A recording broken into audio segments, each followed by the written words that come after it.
안녕하세요. 오늘은 한자다 106쪽 쌀포, 감쌀포부터 살펴보도록 하겠습니다. 먼저 포자의 갑골문 금문 소전 모양을 보면 사람이 무언가를 감싸고 있는 모양입니다. 단독으로는 사용하지 않고 이와 같은 모양이 다른 글자에서도 오기 때문에 감싸다라는 뜻을 강조하기 위해서 이와 같이 뱃속에 아이가 있는 모양을 보고 만드는 글자가 쌀포, 감쌀포자입니다. 포는 사람이 임신한 모양을 그린 것이다 라고 했는데, 아무튼 사람이 이렇게 배 안에 무언가를 감싸고 있는 것을 포라고 합니다.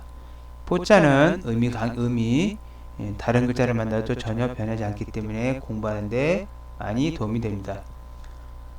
쌀포, 감쌀포 라고 하고, 쌀포, 손으로 감싸기 때문에 아늘포, 세포포자는 앞에 고기육자가 있어서 원래는 세포라는 개념이 없을 때 예전에는 아기를 감싸고 있는 태보를 포라고 해서 태보포 했는데, 지금은 세포라고 많이 쓰이는 글자입니다. 대포포자는 돌석자가 앞에 있기 때문에 투석기에 돌을 감싸서 성을 공격했던 옛 대포 모양에서 대포포라고 합니다. 배부를 포, 밥식자가 들어서 먹을 것을 배 안에 감싸고 있다. 배부르다. 공기를 감싸고 있는 거품포, 고함지를 포, 입에 무언가를 감싸고 있다 한꺼번에 내지르는 소리. 부엌포, 물지포, 도포포 앞에 오드자가 있음을 조심해야 합니다. 사람 몸을 전체를 감싸주는 도포, 절인 물고기 포 등의 글자 등에 쓰이는 글자입니다. 다음에는 작자를 살펴보도록 하겠습니다. 작자는 이와 같이 구기를 뜻하는 글자입니다. 이와 같이 이렇게 생긴 구기에 뭔가를 떠내는, 음식을 떠서 각자 개인 그릇에 담을 수 있도록 음식을 떠내는 구기 모양을 작이라고 합니다. 구기작. 요즘으로 말하면 국자라고 보아도 무방합니다. 구기작. 조금씩 떠나기 때문에 이 작자는 조금 작다라는 의미로도 쓰이는 글자입니다. 술그릇 유자가 있어서 술그릇에서 구기로 술을 좀씩 떠내서 술을 부어주는 데서 술 부을자. 풀조자가 들어가서 풀꽃이 구기처럼 움푹 들어간 그런 모양 한박꽃자. 불사를 자. 이와 같이 구기 안에다가 뭔가를 넣고 불로 태우는 모양, 불로 지지거나 데우는 모양을 작이라고 합니다. 작자면, 짜장면의 한자 이름이기도 합니다. 관역적, 흰백자가 들어가서 쌀포자가 들어가고, 관역적자. 그래서 하얗게 감싸인, 구기처럼 이와 같이 감싸인 그런 관역을 뜻하고, 낚시조, 낚싯바늘, 이렇게 구기 모양의 낚싯바늘을 조라고 합니다. 북두자루 표자는 북두칠성을 그리고 자류에 있는 세 별을 북두자루 표라고 합니다. 다음에 맹수치 해태 치자에서 이 치자를 다시 보면 이 치는 사나운 짐승이 이렇게 이와 같이 입을 벌리고 서서 입을 벌리고 있는 모양입니다. 지금은 쓸 때 전부 다 위에서 내려서 이와 같이 쓰이고, 사전에는 발 없는 벌레치라고 하지만 이 맹수치, 해태태자가 들어가는 글자는 전부 다 사나운 짐승을 뜻하거나 전설상의 짐승을 뜻하는 글자입니다. 지금도 궁전이나 옛 묘지에 해태상을 세워서 화재나 재앙을 물리친다 해서 세워두는 상 모양이기도 합니다. 다시 한번 작자에 돌아가서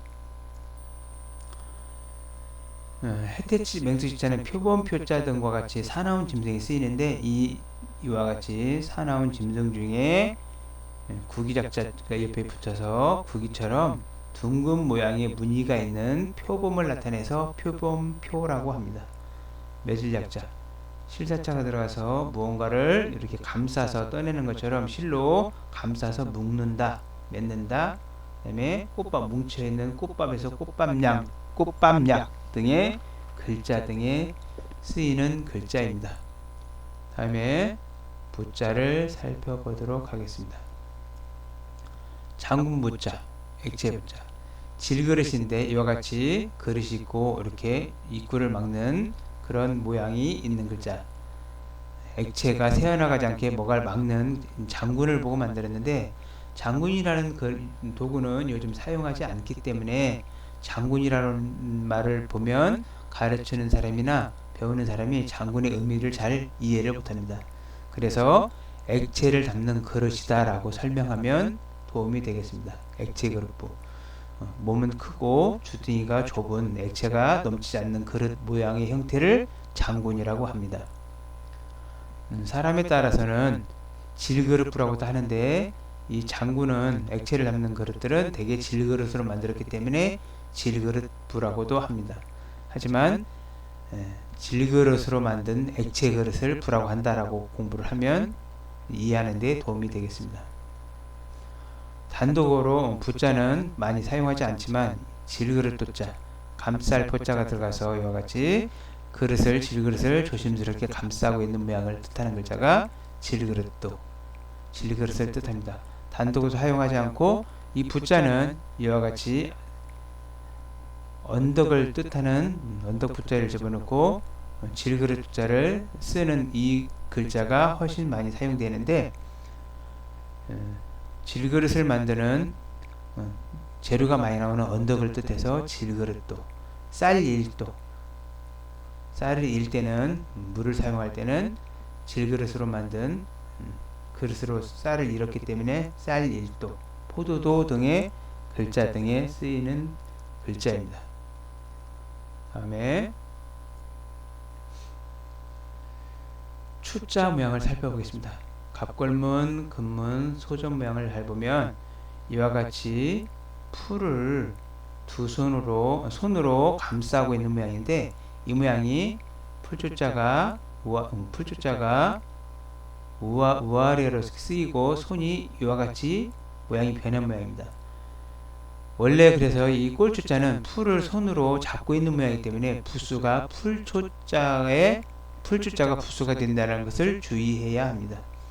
많이 사용되지는 않지만, 그래서 소나 초식동물한테 풀을 먹이기 위해서 손으로 풀을 잡고 뜯는 모양이 추입니다. 초식동물이 먹는 풀을 꼴이라고 하는데, 베어낸 풀, 사람이 짐승한테 먹이려고 베어낸 풀을 특별히 꼴이라고 합니다. 꼴추. 풀을 손으로 잡고 뜯는다. 그래서 지금은 이와 같이 풀 사이에 쌀포자가 있어서 풀을 감싸놓은 모양처럼 보이지만, 원래는 쌀포자 두 개는 손 모양이었던 글자입니다.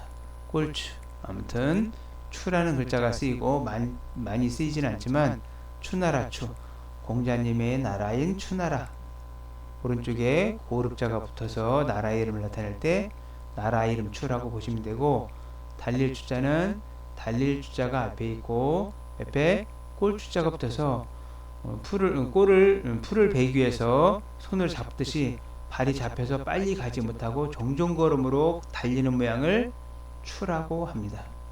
종종걸음 추라고도 하기도 합니다. 다음에 촉자를 살펴보도록 하겠습니다. 촉자를 잘 보면, 갑골문에 잘 보면 이와 같이 벌레의 눈이 있고, 그 다음에 긴 몸에 털이 있는 발이 많은 어떤 벌레 이름을 촉이라고 해서 원래는 애벌레 촉이라고도 하는데, 어떤 사람들은 이와 같이 자벌레 모양이라고 보기도 합니다. 자벌레는 긴 모양 머리와 꼬리가 있을 때 앞에 다리가 있고 뒤에 다리가 있어서 이와 같은 형태로 기어다니는 벌레 모양이 자벌레입니다.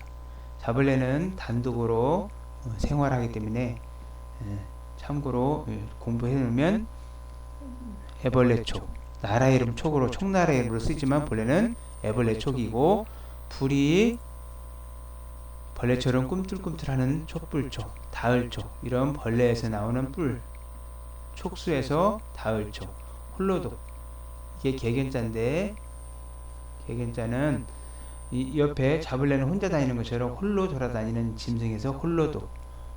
물에 벌레가 많아서 흐릴탁 흐린물. 붙을 속자는 붙일 속 붙을 속자는 꼬리 밑자는 다른 글자를 만날 때 이와 같은 형태로 만나게 됩니다. 밑에가 물숫자가 아니라 털모자 변형이 이와 같이 쓰이는 글자입니다. 그래서 꼬리 쪽에 벌레가 붙어 있다라는 뜻으로 붙일 속자가 쓰이고 이구자가 들어가서 어디에 붙어 있는 속한 사람한테 무언가를 말을 하다, 부탁하다라는 뜻으로 쓰이는 글자가 촉자입니다. 그리고 이와 같이 나라 이름 촉 말고 기타, 다을촉, 홀로독, 흐릴탁, 붙일속, 부탁할 촉자 등의 갑골문, 근문 이런 것들을 자세히 알고 싶으면 한자다를 보면서 참고하시면 도움이 되겠습니다. 감사합니다.